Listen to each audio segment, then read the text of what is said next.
साथ ऋषभ पांडे और मेरे सहयोगी बीके शर्मा हमारे साथ जुड़े हुए हैं। बीके जी, ये जो बजट आया है, कहीं चुनावी बजट दिखाई नहीं दिया, लोक लुभावन, इतना लोक लुभावन नहीं रहा जितना लोक लुभावन की उम्मीद करी जा रही थी चुनाव को देखते हुए। हाँ, माना यह जा रहा था कि मोदी सरकार के वर्तमान कार्यकाल का ये आखिरी पूर्ण बजट है जी। तो इसके बाद में सरकार को चुनाव में जाना है और इस तरह की घोषणा शायद सरकार कर सकती है कि इस साल में वो उन घोषणाओं को पूरा कर पाए और उसके बाद वो इलेक्शन में जाए जी। लेकिन कहीं इस तरह का नजर नहीं आया। उनको जो देश को अभी जरूरत है उसी तरह के प्रावधान है। उन्होंने इसको ये कहेंगे कि विकासोन्मुखी ये बजट है, एक तरह से माना जा सकता है, विशेषज्ञ भी यही मानते हैं। तो और भी हमारे साथ इसमें मेहमान हैं, विशेषज्ञ हैं, निवेदिता साडा हैं, अर्थशास्त्री हैं, सीए हैं और बजट खास तौर से जो इकोनॉमिक्स है उसको बहुत ही गहराई से ये समझती हैं। हमारे साथ सुरेंद्र जैन हैं जो एक्सपोर्टर हैं, सीडॉस के सदस्य हैं, स्टोन इंडस्ट्री से जुड़े हुए हैं।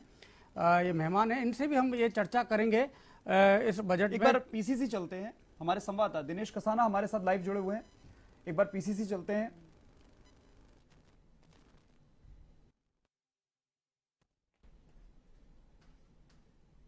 दिनेश, क्या आपको मेरी आवाज आ रही है?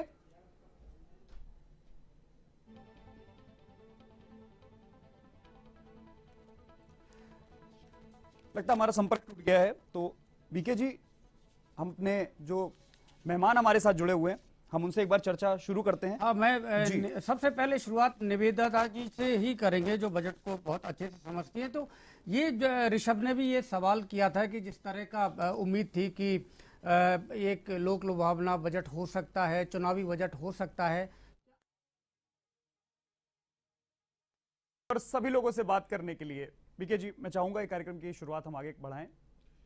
निवेदिता जी से मैं ये सवाल पूछना चाहूँगा, जैसे कांग्रेस के प्रतिनिधि भी बोल रहे थे, ये जो इनकम टैक्स का एक तरह से बहुत सारी तालियां भी बजी थी जब निर्मला सीतारमण ने वहाँ पर अनाउंस किया था कि 7 लाख तक आपको कोई टैक्स नहीं देना है आय पर, लेकिन साथ ही ये स्लैब उन्होंने लगाए हैं। तो एक क्वेश्चन मार्क अभी भी है कि बेसिक क्या ये घोषणा है, क्या वाकई में 7 लाख तक की आय पर कोई टैक्स नहीं देना पड़ेगा?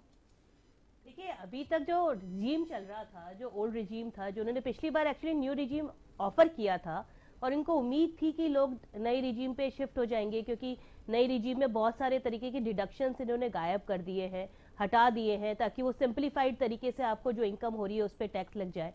तो देवर एक्सपेक्टिंग कि लोग उस वाली रिजीम को फॉलो करेंगे और पुरानी रिजीम या ऑटोमेटिकली विद टाइम इसको रिड्यूस कर देंगे।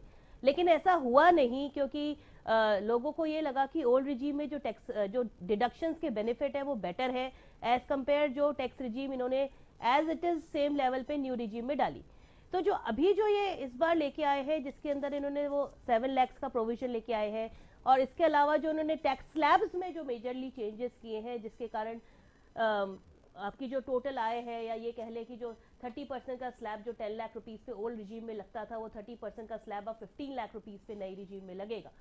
उसके हिसाब से अब नई रिजीम अट्रैक्टिव हो गई है और ये चाहते भी ये है कि आप ओल्ड रिजीम छोड़ के नई रिजीम में आ जाए। और ये जो बेनिफिट्स है ये आगे पीछे हर 100% टैक्स पेयर को मिलेगा।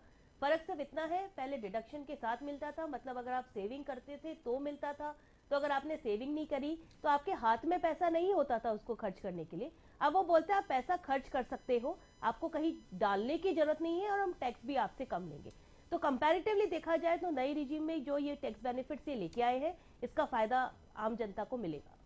आम जनता को फायदा मिलेगा। अब सुरेंद्र जी से बात कर ले। सुरेंद्र जी, आप एक्सपोर्ट से जुड़े हुए हैं और काफ़ी चुनौती का सामना किया है एक्सपोर्टर्स ने पिछले कोरोना काल के दौरान, लेकिन एक बीच में नई और समस्या पैदा हो गई थी कि जो फ्रेट है चार्जेज बहुत ज़्यादा बढ़ गए, कंटेनर की कॉस्ट बहुत ज़्यादा बढ़ गई और ख़ास तौर से जो चाइना से संबंधित कंपनियां थी उन्होंने एक मोनोपोली थी उनकी और उसमें काफ़ी चुनौतियों का सामना करना पड़ा। तो एक्सपोर्ट को बढ़ाने के लिए आपको लगता है कि इस बजट में कुछ ऐसे प्रावधान किए गए हैं कि पुरानी जो समस्याएं हैं उससे निजात मिल पाएगी एक्सपोर्टर्स को?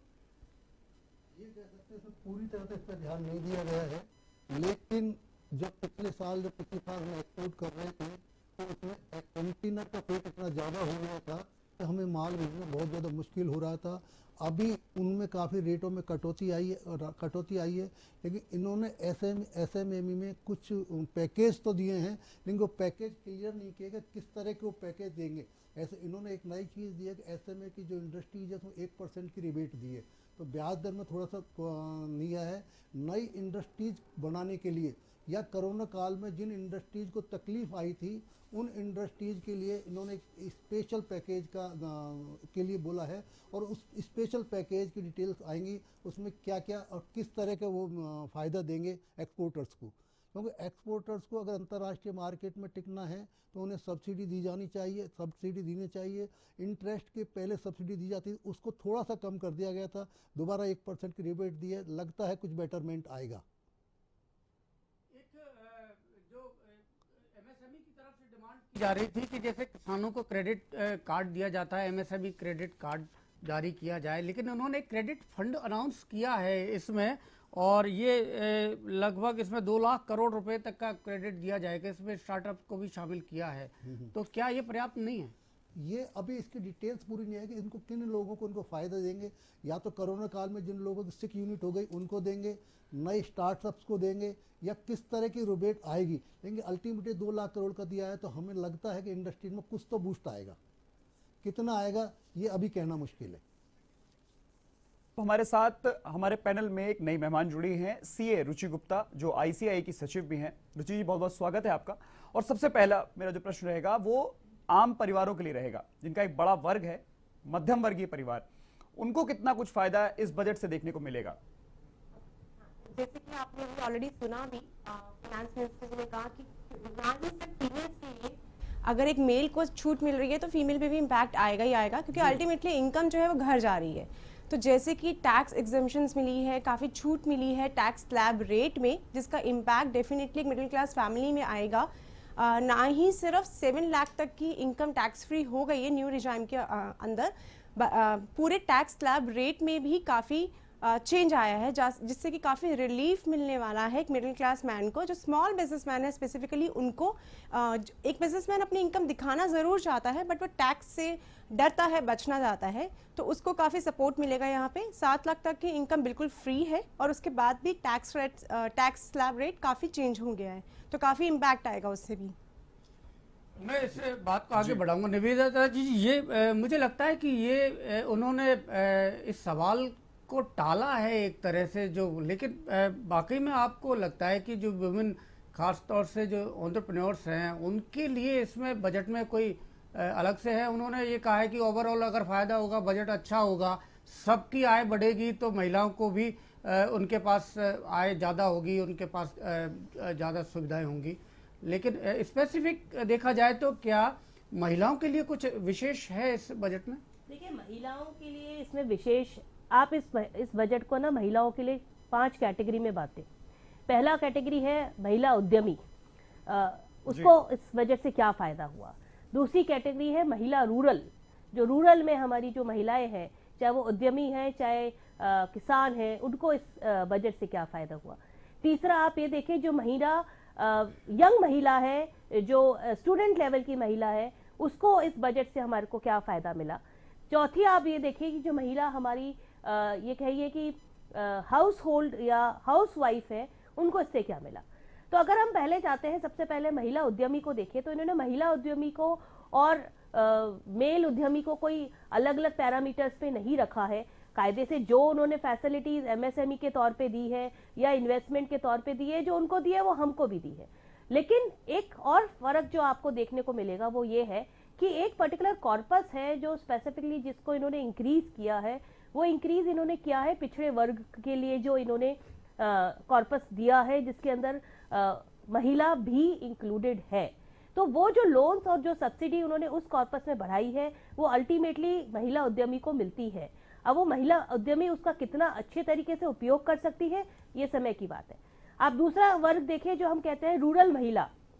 रूरल महिला के लिए क्या लेके आए हैं, तो रूरल के लेवल पे अगर आप डिस्ट्रिक्ट लेवल पे, ब्लॉक लेवल पे देखते हैं, तो एक सेल्फ हेल्प ग्रुप, एक बहुत कॉमन कंसेप्ट है जो आज से करीबन 3-4 साल पहले इंट्रोड्यूस किया गया था, जिसके हिसाब से इन्होंने कॉटेज इंडस्ट्री डेवलप करी थी, जिसके हिसाब से चाहे आप डेयरी हस्बेंड्री के अंदर देखें, चाहे आप ये देखें कि जो महिलाएं लोकल लेवल पे या ये कह ले ग्रामीण लेवल के ऊपर कोई कारखाना या कोई भी कार्य करती है, तो उनका उन्होंने जुट करके उसको सेल्फ हेल्प ग्रुप बनाए थे और उन सेल्फ हेल्प ग्रुप को डेवलप किया था कि आप उस ग्रुप में रह के काम करें, इकलौते रह के काम ना करें जी। उस चीज को इन्होंने प्रमोट किया था। अब उसको उन्होंने नेक्स्ट लेवल पे लेके आ गए हैं। उन्होंने बोला है कि सेल्फ हेल्प ग्रुप को ये कोऑपरेटिव सोसाइटीज में कन्वर्ट करेंगे और इस कोऑपरेटिव सोसाइटीज को ये अपने लेवल के ऊपर फंडिंग भी देंगे, इनकी मार्केटिंग भी करेंगे, इनको ग्लोबल प्लेटफॉर्म भी देंगे और इनको डिजिटल प्लेटफॉर्म के थ्रू एक नेक्स्ट लेवल की पोजीशनिंग पे लेके आएंगे। तो मुझे लगता है कि रूरल लेवल में इन्होंने ये ऑटोमेटिकली एक बहुत बड़ा पुश दिया है। जो वुमेन रूरल लेवल पे है उसको इस चीज की बहुत ज्यादा आवश्यकता है। तीसरा अपन लेवल बात करते हैं कि जो यंग स्टूडेंट्स हैं, जो महिलाएं हैं जो अभी पढ़ाई कर रही हैं या पढ़ाई करना चाहती हैं, उनके लिए क्या किया है। तो आज की डेट में स्किल डेवलपमेंट एक सबसे बड़ा एरिया है और स्किल डेवलपमेंट में भी वो स्किल जो या तो स्पेसिफिकली वुमेन सेंट्रिक है या जिसके लिए वुमेन को इधर उधर जाने की जरूरत नहीं है, वो एक जगह बैठ के भी अगर उस पर काम करना चाहे तो कर सकती है। तो वुमेन सेंट्रिक स्किल अगर मैं मानती हूँ तो नर्सिंग एक वुमेन सेंट्रिक स्किल है। इन्होंने 154 नए नर्सिंग कॉलेजेस खोलने की बात करी है। ये एक बहुत बड़ा एरिया है जिसमें वुमेन को प्रोत्साहन मिलेगा। दूसरा, इन्होंने टीचर्स की एजुकेशन की बात करी है। ये 8,800 नए टीचर्स लेंगे जो एकलव्य मॉडल स्कूल के नाम से ये डेवलप करना चाहते हैं। इसके अलावा एग्जिस्टिंग टीचर्स का ये डेवलपमेंट करना चाहते हैं। तो ये भी आगे पीछे वुमेन सेंट्रिक स्कीम मानी जा सकती है, क्योंकि टीचर्स एक बहुत बड़ा तबका है जो वुमेन टीचर्स के फॉर्म में अपने आप को पाती है कि वो यहाँ पर अपना कार्य कर सकती है। प्लस जो ये टेक्नोलॉजिकल लेवल पे लेके आए हैं, जैसे ये एआई हुआ, 3D प्रिंटिंग हुआ, जीडी टेक्नोलॉजी हुआ, जीआई हुआ, जो इस एरिया को इन्होंने आइडेंटिफाई करके स्किल डेवलपमेंट के लिए लेके आए हैं। ये ऐसी टेक्निकल फील्ड है जिसके अंदर महिला अपने आप को सुदृढ़ बना सकती है। तो मेरा ये मानना है कि महिला को इन्होंने स्टूडेंट लेवल पे सपोर्ट किया है। अब अपन बात करते हैं महिला की एज अ हाउस वाइफ इन्होंने क्या किया है। तो ये अभी इस बार एक पर्टिकुलरली स्कीम लेके आए हैं जिसके अंदर इन्होंने ये कहा है कि आप 2 लाख रुपए का डिपॉजिट पर महिला के हिसाब से कर सकते हैं, जिसपे एक 7.5% का फिक्स अमाउंट ऑफ इंटरेस्ट उसके दाम से दिया जाएगा। तो ये जो बेटी बचाओ स्कीम के अंदर ये लेके आए थे, उसी तरीके से इस बार ये महिलाओं के लिए भी ये स्कीम लेके आए हैं, डिपॉजिट स्कीम जो 2 साल के लिए लेके आए हैं। आई थिंक सो ये बहुत अच्छा पहल है, जिसके थ्रू जो महिला के पास आज की डेट में सिक्योरिटी स्पेसिफिकली डिमोनेटाइजेशन के बाद खत्म हो गई थी, शायद इसके थ्रू एक तरीके से क्रिएट हो पाएगी। मैं हाउस वाइफ पे ही टिकते हैं अपन। जी। एक बड़ा वर्ग है हाउस वाइफ का। अगर देखा है मिडिल क्लास फैमिली में अभी भी अधिकतर जो महिलाएं हैं वो, और सभी महिलाएं घर को एक लेकर चलती जी। हैं, और ऐसा भी बोला भी गया है कि आटे से लेकर रोटी तक सब कुछ महंगा हो चुका है। जी, तो उसको आप किस तरह से देखते हैं? इस बजट से घरेलू महिलाओं को कितना फायदा होगा? देखिए, घरेलू महिलाओं के पास जेब में तभी पैसा आता है जब उनका पति पैसा कमाता है। वो खुद बाहर पैसा कमाने नहीं जाती। जी। अगर पति की आय बढ़ेगी तो उनके पास पैसा आएगा, जी। या उनके खर्चे कम होंगे तो उनके पास पैसे की बचत होगी। खर्चे कम करने के लिए अगर अपन मानते हैं कि इन्फ्लेशन अगर देखें तो पिछले साल के कंपैरिजन में इन्फ्लेशन कम आया है और उसके हिसाब से शायद थोड़ा उनको फायदा होगा। बजट में कोई ऐसा स्पेसिफिक प्रोविजन नहीं दिया गया है जिसके कारण हम ये कह लें कि इसके कारण इन्फ्लेशन कम होगा, लेकिन बजट में ऐसे कई प्रोविजन दिए गए हैं जिसके कारण से आदमी की आय जरूर बढ़ सकती है, क्योंकि जब इन्वेस्टमेंट बढ़ेगा तो इकोनॉमिक एक्टिविटी बढ़ेगी, एक्टिविटी बढ़ेगी तो डिमांड बढ़ेगी, डिमांड बढ़ेगी तो स्किल लेबर की डिमांड बढ़ेगी, और जैसे जैसे आदमी की आय बढ़ती है वैसे वैसे घर में पैसा आता है। तो घरेलू महिला के लिए अलग से कोई प्रावधान नहीं है, लेकिन इकोनॉमी के बूस्ट के लिए प्रावधान है जिसका फायदा इनडायरेक्टली घरेलू महिला को होना चाहिए। हमारे साथ में नए मेहमान भी जुड़े हैं। R K. Gupta ji resident director हैं पीएचडी सीसीआई राजस्थान के, और इनको बड़ा अनुभव है, काफ़ी पुराना अनुभव है, रीको से जुड़े रहे हैं इससे पहले, तो इनको इंडस्ट्री का काफ़ी अनुभव है। मैं थोड़ा सा गुप्ता जी आपसे ये जान लेता हूँ कि अगर राजस्थान के अगर परिप्रेक्ष्य में देखा जाए तो ऐसा कुछ मिला है इससे कि जिसको ये कहा जा सके कि राजस्थान को ये सबसे ज़्यादा इस बजट से मिला है? जी, कई सारे मुद्दे ऐसे हैं, जैसा कि सब लोग मेरे साथी बोल चुके हैं कि पीएचडी चैम्बर इस बजट का स्वागत करता है। ये बड़ा विकासोन्मुखी एम्प्लॉयमेंट जनरेशन देने वाला और एक इंक्लूसिव बजट है। हर क्षेत्र को इसमें ध्यान दिया गया है और कुछ न कुछ दिया गया है। राजस्थान के परिप्रेक्ष्य में अगर आप देखें तो आप देखें कि सरकार ने इस बार वाइब्रेंट विलेजेस के ऊपर फोकस किया है और उसमें बॉर्डर विलेजेस का विशेष रूप से उल्लेख किया गया है।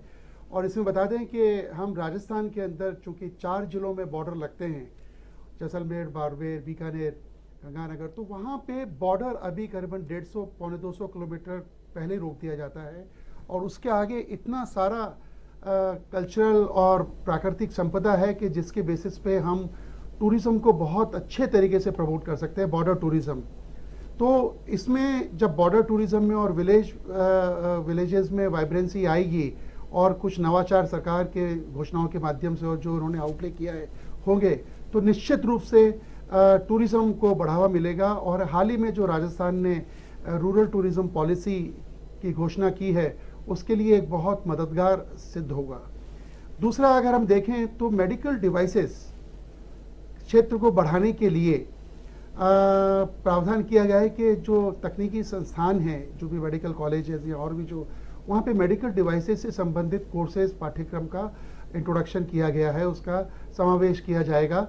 इससे निश्चित रूप से राजस्थान, जो कि जोधपुर के अंदर एक मेडिकल डिवाइसेस पार्क का ऐलान कर चुका है और उसके लिए काफ़ी आगे प्रक्रिया चल रही है, तो इस संदर्भ में अगर ट्रेंड मैन पावर यहाँ पे राजस्थान में हमें मिलेगी तो निश्चित रूप से हमें फ़ायदा होगा। फार्मा के क्षेत्र में बात करें, हालांकि राजस्थान में फार्मा क्षेत्र इतना प्रमुख नहीं है, लेकिन इसके चांसेस बहुत हैं। एपीआई पार्क की घोषणा की मांग कई सारे व्यापारिक संगठन कर रहे हैं और सरकार के संज्ञान में भी ये चीज़ है और अतिशीघ्र रीको द्वारा हम उम्मीद करते हैं कि एपीआई पार्क की स्थापना की जाएगी।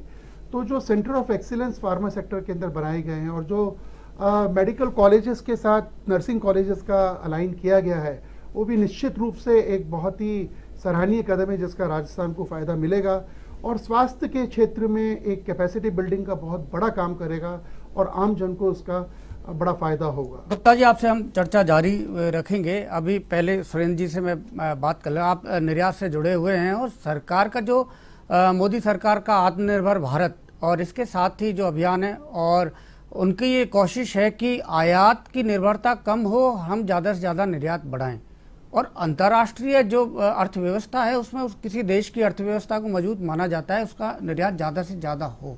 तो आपको लगता है कि इस बजट में कुछ ऐसे कदम उठाए गए हैं कि निर्यात के बीच में जो हर्डल हैं उनको दूर किया जा सके और निर्यात को बढ़ाया जा सके? निर्यात बढ़ाने के लिए मोदी सरकार ने अच्छा बजट दिया है। इसमें सबसे पहले तो अपन जो एमएसएमई की जो यूनिट है, न्यू स्टार्टअप है, उनको इसमें बेनिफिट दिया गया। न्यू स्टार्टअप को फ़ायदा पहुंचा रहे हैं। दूसरा, इंफ्रास्ट्रक्चर में बढ़ोतरी कर रहे हैं। जैसे आपने सुना होगा कि 50 नए एयरपोर्ट बनेंगे, 2.40 लाख करोड़ रेलवे में देंगे, 75,000 करोड़ रोड में बनाएंगे। तो ये सारे स्टैंडर्ड, इससे क्या है कि लेबर भी बढ़े, सारे स्टैंडर्ड ये बढ़ेंगे और इससे अपना काम की भी बढ़ोतरी होगी, लेबर भी लगेगी। निर्यात में जहाँ तक हम लोग जो समझ रहे थे कि जो मेरी इंडस्ट्री है, ग्रेनाइट की इंडस्ट्री है, उसमें ये टैक्स कम करेंगे, जीएसटी, लेकिन इन्होंने ये सारा कुछ जीएसटी काउंसिल पर छोड़ दिया। अभी इस बजट में कोई भी जीएसटी पे इन्होंने नहीं डाला, सारा कुछ मुझे लगता है ये तो प्रोटोकॉल भी है, हाँ, क्योंकि अब जीएसटी काउंसिल के बाहर सरकार निर्णय नहीं ले सकती, क्योंकि उसमें सभी राज्यों का प्रतिनिधित्व है और काउंसिल के अंदर ही वो कोई भी स्लैब के ऊपर अगर बात करनी है उन्हें, तो उनका बहुमत भी उस काउंसिल में होना चाहिए। तो ये कुछ प्रोटोकॉल शायद उनकी ये बंधन भी है, ये उनकी मजबूरी रही है। लेकिन जीएसटी में जैसे आज प्रोसेस में जरूर कुछ बदलाव कर सकते हैं, आसानी कर सकते हैं। अपन ये कह सकते हैं कि उनकी इच्छा है, मोदी सरकार की इच्छा है किसी भी तरह निर्यात बढ़े, आयात कम हो। इसके लिए उन्होंने जैसे अपना सबसे ज़्यादा काम, पेट्रोल पे हम सबसे ज़्यादा पैसा फॉरेन करेंसी दे देते, उन्होंने उसको इलेक्ट्रिक में कन्वर्ट कर दिया कि भाई इलेक्ट्रिक में आपको सब्सिडी दे दी। सबसे ज़्यादा पैसा हमारा रक्षा में जाता था, फॉरेन करेंसी, रक्षा का सारा कुछ स्टार्टअप उन्होंने यहाँ चालू कर दिया। आज हम इस पोजीशन में हैं कि हम किसी भी रक्षा के सामान के लिए आयात बहुत कम कर दिया है और उनकी बनस्पत निर्यात में बढ़ावा दे दी है। तो ये सब चीज़ें जो देख रहे हैं उनकी ये बजट की आत्मा ये है कि हम कैसे भी करके हमारे निर्यात को बढ़े, हम आत्मनिर्भर भारत बनाएं। इसीलिए सारे स्टार्टअप्स में जो भी फ़ायदा दे सकती है वो फ़ायदा पहुंचाने की कोशिश की जा रही है। जीएसटी की तो बंधन है सरकार के सामने। रुचि, आपसे जानना चाहेंगे कि डायरेक्ट टैक्सेस में क्या इसमें बदलाव, कुछ प्रावधानों में बदलाव नज़र आया है बजट में? टैक्स में अगर हम डायरेक्ट टैक्स की बात करते हैं तो स्लैब रेट चेंज होने के बाद भी उसके अलावा एक जो चेंज आया है वो कैपिटल गेन एग्जेम्पशन में आया है। जैसे कि आप जानते हैं कि जनरली एक पर्सन क्या करता है कि अगर उसे किसी प्रॉपर्टी में कैपिटल गेन हुआ है तो उसे बचाने के लिए, उस पर टैक्स बचाने के लिए वो फर्दर इन्वेस्टमेंट कर देता है रेजिडेंशियल हाउस प्रॉपर्टी में सेक्शन 54F के अंदर। तो अब उसमें एक लिमिट लगा दी गई है कि अगर आपका 10 करोड़ से ज़्यादा का आप कैपिटल गेन बचा नहीं पाएंगे तो अगर आपकी जो लिमिट है न्यू हाउस परचेज प्रॉपर्टी की वो 10 करोड़ की लिमिट लगा दी गई है। तो एक ये बड़ा चेंज आया। दो, ये ऑलरेडी एक बड़ा अमाउंट है, 10 करोड़ अपने आप में एक बड़ा अमाउंट है, बट अगेन हो सकता है कुछ बड़े इन्वेस्टर्स होते हों जो इस पे टैक्स बचाना चाहते हो, तो वहाँ पे एक रिस्ट्रिक्शन आ गई है 10 करोड़ की। गुप्ता जी, मैं जानना चाहूँगा क्योंकि पीएचडी सीसीआई ने पिछले दिनों में जो टूरिज्म को बढ़ाने के लिए काफ़ी कुछ प्रयास किए, सरकार के साथ आपने कई अभियान भी चलाए हैं और एडवेंचर टूरिज्म, मेडिकल टूरिज्म, इस तरह की चीज़ों पर काफ़ी आप लोगों ने भी काम किया है। तो इस बजट में टूरिज्म को बढ़ाने के लिए क्या प्रयास किए गए? क्योंकि मेरा ये मानना है यदि टूरिज्म को बढ़ाया जाएगा तो उसका ज़्यादा बेनिफिट अगर दूसरे राज्यों की तुलना में शायद राजस्थान को हो सकता है। आप बिल्कुल सही बोल रहे हैं शर्मा जी।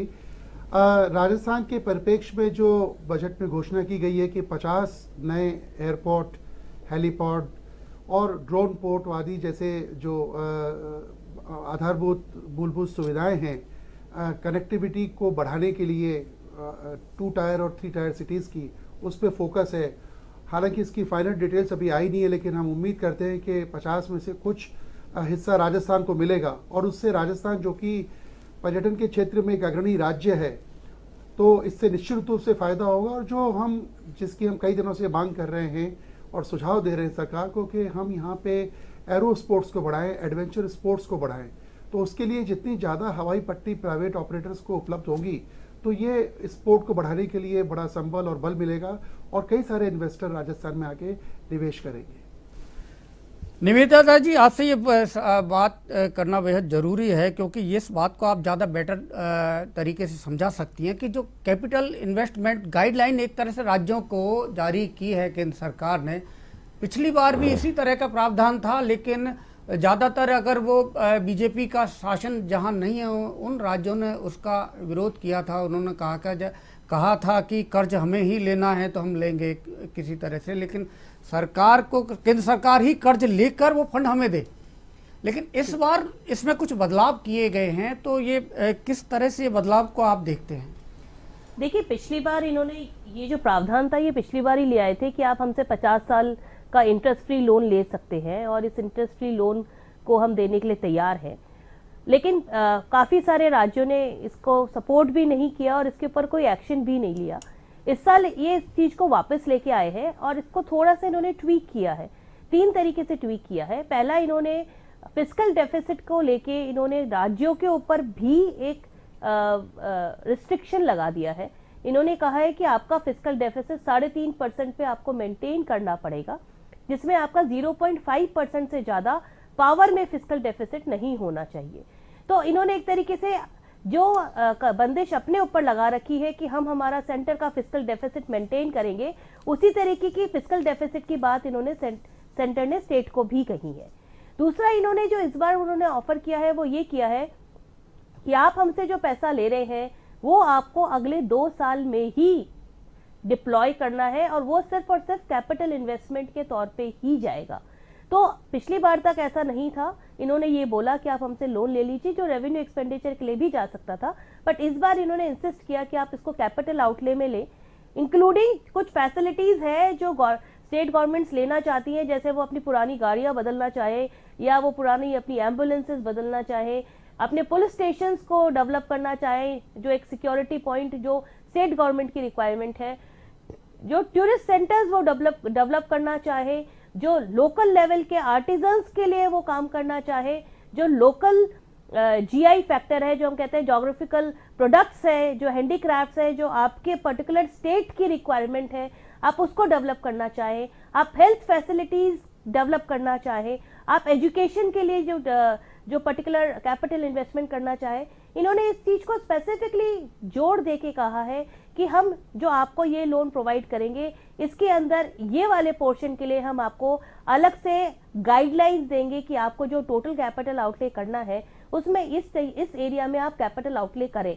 तो एक तरीके से इन्होंने जो लोकल स्टेट गवर्नमेंट्स है उनको एक गाइडलाइंस स्टेट सेंटर के तौर पे दे दी है और जनता को एक आइडिया दे दिया है कि अगर स्टेट उस चीज का विरोध कर रहे हैं, वो लोन लेके वो ये कह रहे हैं हमारे पास पैसा नहीं है इसलिए हम आपको सिक्योरिटी प्रोवाइड नहीं कर रहे हैं या हम मेडिकल प्रोवाइड नहीं कर रहे हैं, तो एक तरीके से उन्होंने एक रास्ता खोल के दिया है कि ये हम आपको स्टेट को हेल्प करने के लिए तैयार है, स्टेट हमारे पास आए और हमसे लोन ले ले जो हम उनको दे देंगे। इसका एक और इम्पैक्ट ये भी है क्योंकि ये कैपिटल इन्वेस्टमेंट की बात करते हैं, तो चाहे इन्होंने खुद का 10 लाख करोड़ का ऑलरेडी बजट बना दिया है, अगर वो स्टेट लेवल पे लोन के थ्रू भी अगर कैपिटल इन्वेस्टमेंट की बढ़ोतरी करते हैं तो ओवरऑल स्टेट लेवल पे सबको फायदा होगा। इसको अगर अप्रत्यक्ष या इनडायरेक्ट तौर से देखा जाए तो ये कहीं ना कहीं पॉलिटिकल एक प्रावधान माना जा सकता है कि उन्होंने स्टेट गवर्नमेंट को ये सीधा कह दिया कि आप इस तरह से आप यूज़ कीजिए, ये फंड है, आप टूरिज्म को बढ़ाइए, आप ये कीजिए, हम आपको मदद करेंगे। यदि जो स्टेट गवर्नमेंट उसे नहीं करती है तो उसकी जिम्मेदारी है, मतलब केंद्र सरकार आपके साथ है, आपको मदद करने के लिए तैयार है। मैं रुचि से बात करूं। रुचि, आप स्टार्टअप पर काफ़ी काम करती हैं, स्टार्टअप के लिए इसमें एक फंड की भी अनाउंस किया है और 3 साल तक एक भत्ता भी देंगे, लेकिन पिछले दिनों में देखा जाए तो स्टार्टअप को काफ़ी परेशानियों का सामना करना पड़ा है, बहुत सारे स्टार्टअप्स में छटनी हुई है, तो ऐसे टाइम पर ये जो फंड है वो कितनी मदद कर पाएगा स्टार्टअप की?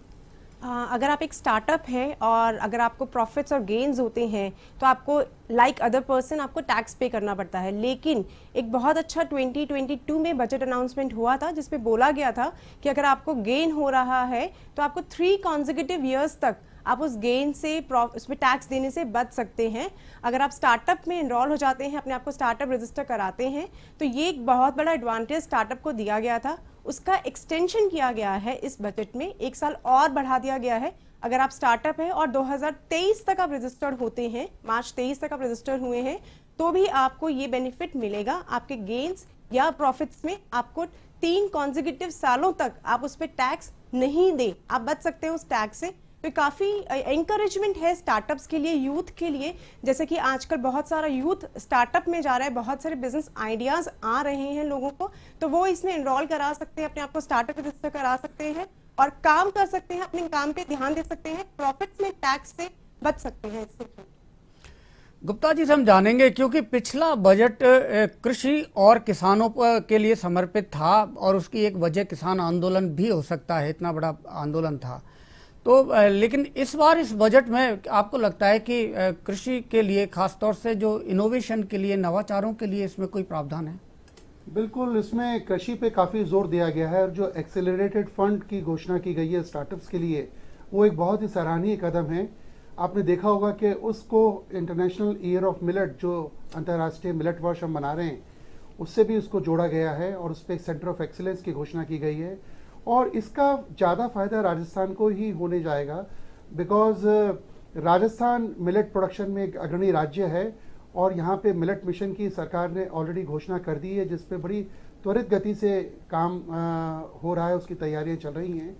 और जो मिलेट है उसके माध्यम से जो राजस्थान के दूर राज्य हैं, साउथ सदर्न ज़िले हैं, विशेष रूप से बांसवाड़ा और डूंगरपुर वगैरह, जहाँ पे जनजातीय बाहुल्य क्षेत्र हैं, वहाँ पे आय के नए साधन उपलब्ध होंगे और उन जिलों को मिलेट के माध्यम से एक नई पहचान मिलेगी। दूसरा, जो 1 करोड़ किसानों को नेचुरल फार्मिंग की तरफ आकर्षित करने का जो एक लक्ष्य रखा गया है, ये सराहनीय कदम है। बजट में बड़े ही एक अच्छे तरीके से ऑर्गेनिक फार्मिंग को शायद नेचुरल फार्मिंग के एम्बिट में ही रखा गया है, उस पर स्पेशल फोकस नहीं दिया गया है। बट निश्चित रूप से जो गोवर्धन वगैरह की जो उन्होंने बात कही है, उससे ग्रामीण व्यवस्था में जो हम बात करते आ रहे हैं कि इतना सारा वहाँ पे रिसोर्स है और हम उसको हम मोनेटाइज नहीं कर पा रहे हैं अभी तक, तो वो ग्रामीणों के लिए एक बहुत अच्छा एक आय का साधन होगा और इकोनॉमिक एक्टिविटीज़ जो हैं उनका काफ़ी बड़ी संख्या में सृजन होगा। ये एक बहुत ही दिलचस्प सा बदलाव है कि WHO ने भी अब जो हमारे मोटा अनाज है उसको माना है कि ये स्वास्थ्य के लिए ज़्यादा बेहतर है और इसलिए इस पूरे दशक में इसको प्रचार प्रसार किया जाएगा और इसमें PHDCCI भी साथ में है। अच्छी ये बात है। मैं निवेदिता जी से एक और बात करना चाहूँगा कि MSME की बहुत ज़्यादा बात की जाती है और हमारी पूरे देश और प्रदेश की अर्थव्यवस्था MSME पर निर्भर है। MSME के लिए इन्होंने जो एक क्रंच होता है कई बार फंडिंग की और पैसा उनका अटक जाता है, उस पैसे को वापस से सही समय पर मिले, इसके लिए बजट में क्या प्रावधान है? देखिए, बजट में MSME के फंड्स को लेके या ये कह ले कि फाइनेंशियल क्रंच को दूर करने के लिए इन्होंने बेसिकली 2 प्रावधान किए हैं। पहला प्रावधान तो जो ये लाए हैं वो ये लाए हैं कि 95% जो 2020 में या कोविड के कारण जो MSME डिफॉल्ट में चली गई थी और उनका फंड्स गवर्नमेंट ने या गवर्नमेंट की अदर ऑर्गेनाइजेशन से फोरफीट कर लिया था, they have come with a provision कि उसका 95% तक का अमाउंट ये उसको वापस लौटा देंगे। तो कई ऐसी MSME है जो एक तरीके से रिवाइव कर जाएंगी, क्योंकि कोविड के कारण उनके पैसे भी अटक गए थे, प्लस वो ब्लैकलिस्ट भी हो गई, तो ये पूरा एरिया उनका क्लियर हो जाएगा। दूसरा प्रावधान जो ये लेके आए हैं वो लेके आए हैं ये डायरेक्ट टैक्सेस के अंदर। ये मेरे हिसाब से एक बहुत बड़ा कदम है, क्योंकि इसका लॉन्ग लास्टिंग इम्पैक्ट MSME को मिलेगा। ये एक्ट में लिखा हुआ है कि 45 डेज के अंदर MSME को पेमेंट हो जाना चाहिए, नहीं तो MSME जो आपकी बैंक रेट है उसका 3 गुना इंटरेस्ट आपसे ले सकती है। इसके लिए इन्होंने काउंसिल्स भी बनाई है जिसके थ्रू MSME आके अपना केस दायर कर सकती है। लेकिन उसके बावजूद भी बहुत बार ऐसा देखा जाता है कि MSME को विद इन टाइम पैसा नहीं मिलता है या बहुत डिले से पैसा मिलता है और वो इसके लिए कई बार आते भी नहीं है। तो और इस इसमें चीज प्राइवेट को बायर के साथ साथ में जो सबसे बड़ी बात है कि गवर्नमेंट जो डिपार्टमेंट्स भी जो परचेजिंग करते हैं उसमें भी उनका पैसा अटक जाता है। बिल्कुल बिल्कुल। तो इसी चीज को इन्होंने आगे बढ़ाने के लिए या इस चीज को ईज आउट करने के लिए इन्होंने इसको अब क्या टैक्सेस से जोड़ दिया है और इन्होंने ये कहा है कि आपको MSME का एक्सपेंडिचर मींस एक्सपेंडिचर जिसके अंदर MSME ने आपको सप्लाईज दिए हैं वो आपको सिर्फ तभी मिलेगा जब वो एक्चुअली पेड होगा। तो इसका मतलब यह है कि अगर MSME का अगर पेमेंट आपने नहीं किया है, तो अगर MSME से आपने परचेजेस करी है चाहे सर्विसेज ली है, उसका एक्सपेंडिचर आपको इनकम टैक्स में नहीं मिलेगा।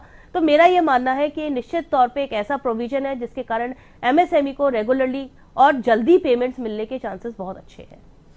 ये अगर आपको ये डिडक्शन नहीं मिलेगा यदि आपने समय पर पेमेंट नहीं किया, एक अच्छा प्रावधान है। शायद जो फाइनेंशियली क्रंच जो झेलना पड़ता है MSME को, उससे शायद कुछ हद तक उसे निजात मिले। बिल्कुल। सुरेंद्र जी, आपसे जानना चाहेंगे कि इसमें जो जितना एयर कनेक्टिविटी को या इंफ्रास्ट्रक्चर डेवलपमेंट को, शिपिंग के लिए इसमें कई सारे प्रावधान हैं, इसको डायरेक्ट नहीं तो इनडायरेक्ट तो कहा जा सकता है कि इससे निर्यात बेस्ड जो इंडस्ट्री है उसको मदद मिलेगी। बिल्कुल डेफिनेटली इससे फ़र्क पड़ेगा।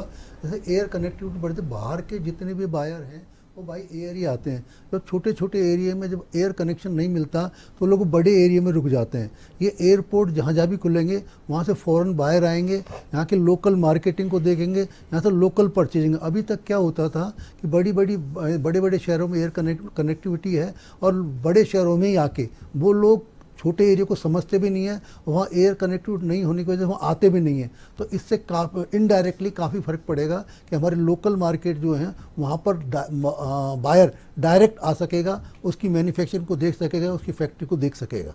तो जो बीच के बड़े और छोटे के बीच का जो डिफरेंस है वो ख़त्म हो जाएगा। ये एक अच्छे तरीके। तो हम चिकित्सा के क्षेत्र में बात करेंगे।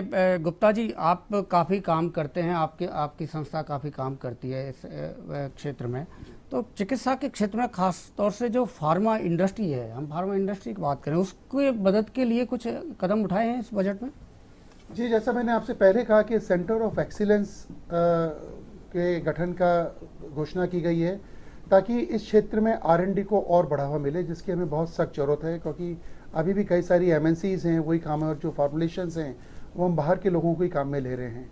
तो इससे निश्चित रूप से जो हमारी डोमेस्टिक इंडस्ट्री है फार्मा की, उनको, और विशेष रूप से जो छोटे लोग हैं उनको फ़ायदा मिलेगा। दूसरा जो मेडिकल डिवाइसेस है, जो कि एक चिकित्सा के लिए एक बहुत अहम भूमिका निभाता है, उसमें जो ट्रेनिंग का प्रावधान इन्होंने करा है नए पाठ्यक्रम लागू करने का, उससे न केवल लोगों को एक रोजगार के साधन उपलब्ध होंगे, उद्यमिता